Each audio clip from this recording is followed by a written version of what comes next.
eterno picaflor de los Andes.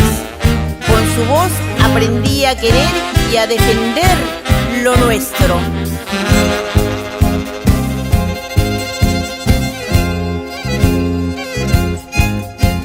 Entre huaynos y mulizas,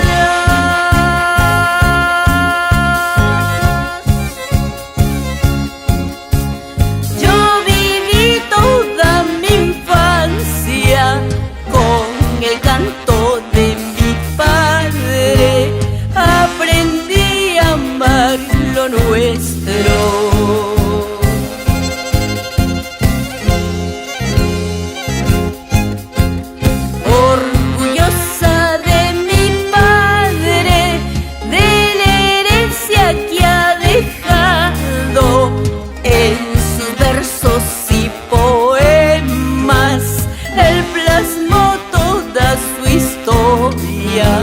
Tradiciones y costumbres de su gente provinciana. El picaflor de los Andes no ha muerto, el picaflor de los Andes no ha muerto.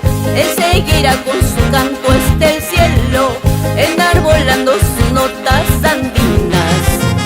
Víctor Alberto Gil Mayme es su nombre, Víctor Alberto Gil Mayme es su nombre. Él seguirá pues viviendo en el canto y en el corazón de cada peruano.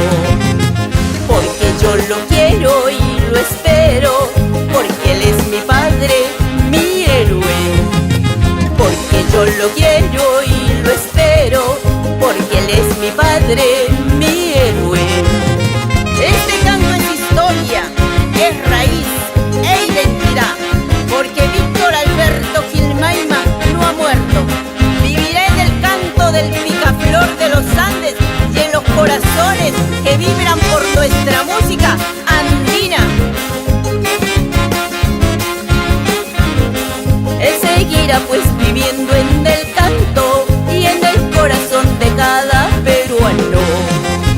Porque yo lo quiero y lo espero, porque él es mi padre, mi héroe.